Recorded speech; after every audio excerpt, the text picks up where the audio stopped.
Welcome back. This is part 1, video 2 of my river guide. In this video, we're going to be covering power cards. So river starts with 4 uniques. 2 are going to be utility. 1 is a control, and then the last one is a damage card. So let's start off with, we'll start with the most simple. We'll start off with Flash Floods. So Flash Floods is let's pull that up there. Flash Floods is a fast damage card that deals 1 damage or 2 damage if the land is coastal. It has 2 elements and it's 2 energy. This is slightly overcosted for what you're getting, but it's pretty fine given the shell of river.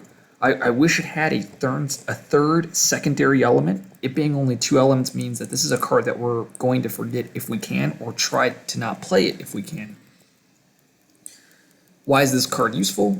It's useful in some matches. You'll see me use it as a way to take out explorers in France, Sweden, in those control style matchups. And then in Scotland, I'll use it to ping cities such that I can combo with massive flooding. So just reviewing what massive flooding does, we're going to try to abuse this third tier of massive flooding's innate, which means it does 2 damage to all invaders in the land. But what happens if you have a city in the land? How do you deal with it? You deal with it with massive flooding. So you're going to use massive flooding. You're going to do 1 damage to that city. Let's show it to you right here. If I can create a scenario here. So let's say you have something like this. As these buildings are all falling from the sky. There we go. So you have massive flooding. Let's say we actually have 2 cities.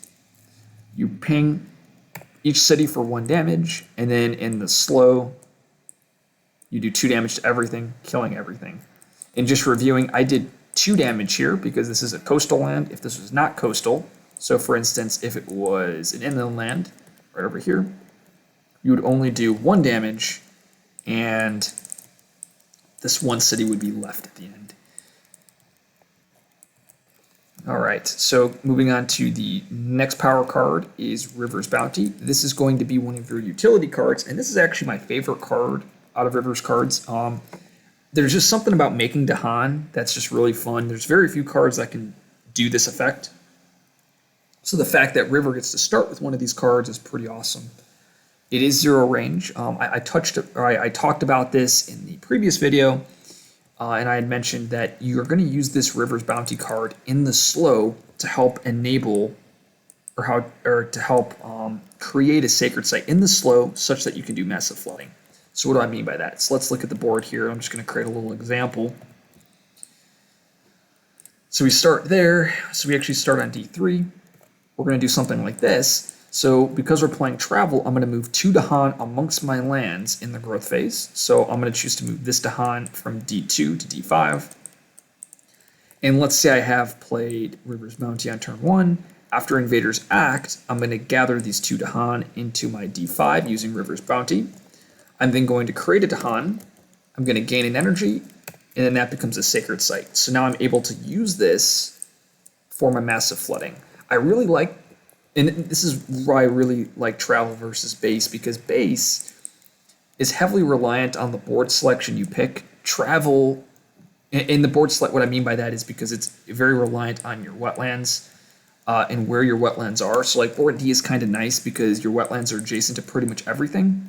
But there are some boards where there's multiple lands that are nowhere near your wetlands, which means you're going to have to, if you're playing base river, you're going to have to create that awkward sacred site like in the middle of the board, which kind of hinders where you can place your presence. That's something that travel doesn't really have to worry about if you're playing it correctly. So I also like River's Bounty because it has that animal flex, and that animal flex is really important for, as you guys know in my Stone Guide, one of the best majors in the game, Vigor of the Breaking Game. You need 1 animal, and this is your card that allows you to do it, and it makes Dahan for you. So River is a Vigor spirit. Okay, our third card is Wash Away, and this card is very important for River.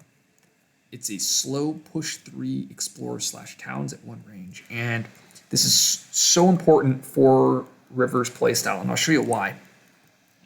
So we just talked about how River is going to kill cities. And River kills cities by pinging it with flash floods and then using massive flooding to completely wipe the zone. We use Wash Away to stop cities from building. And that's a common problem I see a lot of players fall into. Let me show an example here. So let's say the starting explorer is wetlands. And then so with River, I'll talk about this in my opening guide, but you always start with Wash Away and River's Bounty. So we're playing these two cards, right? Starting Explorer is wetlands, and then after they build, our following Explorer is going to be sands.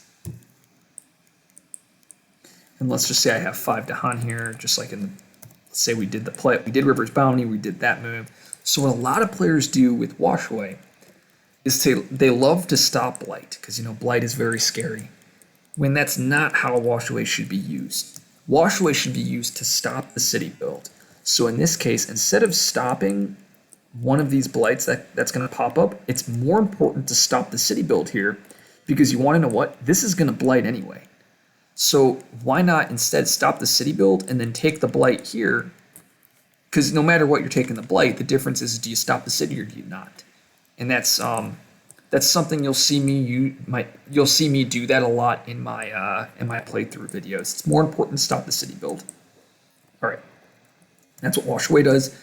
In the end game, so what I mean by end game is once you have your massive flooding going out every turn, a lot of times what happens is you'll have like a target land be your Wash Away, your massive flooding land.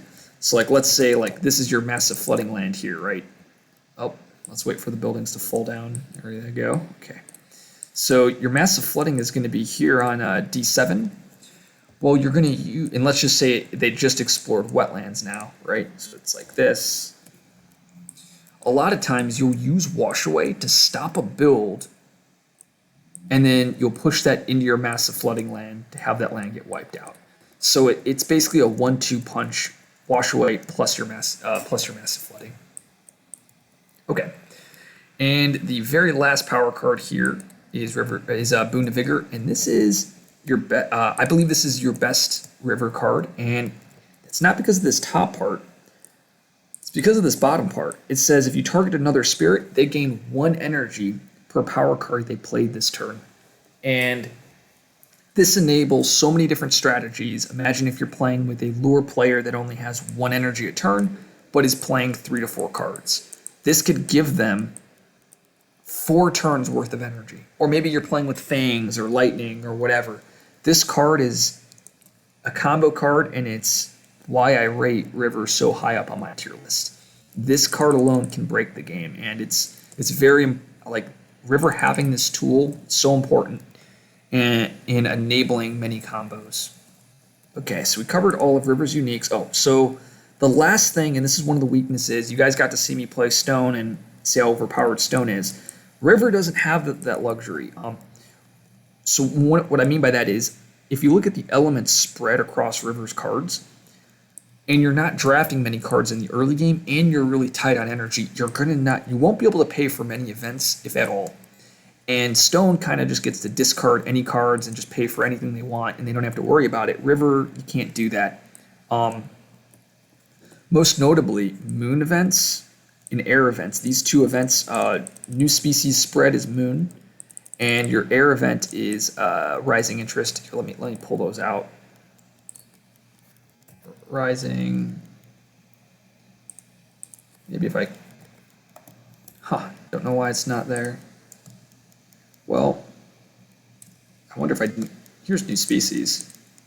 Let's see if I can find the Air one. Well, there's Missionaries. Missionaries is one of the easy, that's the Sun event. That's the one that you can really pay for, because you are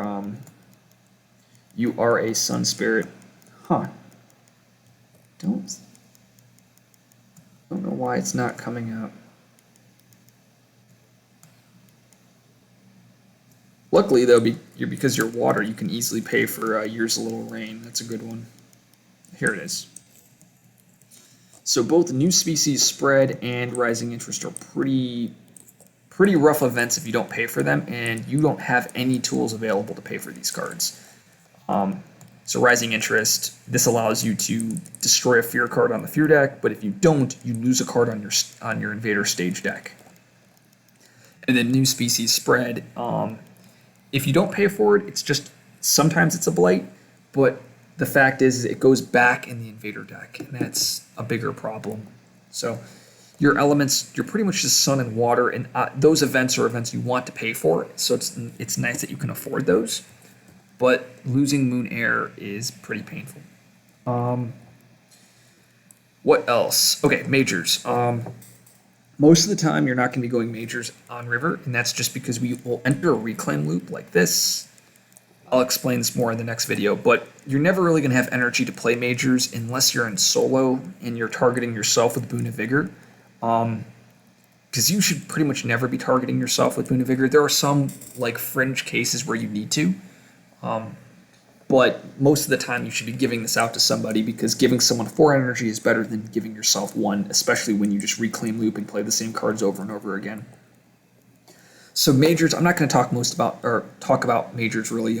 If you're going with a major with river, you just want something cheap or on element. You want to be able to always hit your massive flooding, because this is river's major. So lastly, I put a bunch of cards up here. These are just minors that I'm looking for when I'm drafting. Once I enter my reclaim loop, I'm just looking for a 0-cost card.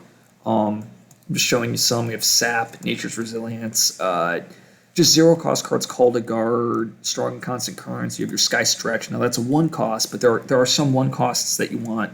Gifted Twin Days, Quicken, Call to Trade, Fire in the Sky, Spur Onwards of Fire. There's plenty of cards, and there's actually way more cards in the deck. I just took out some that were eye-appealing that I would like taking if I was playing River. So I hope this video helps somebody that's trying to understand the basics of River's power cards, and that next video we're going to be covering River's openings. See you then.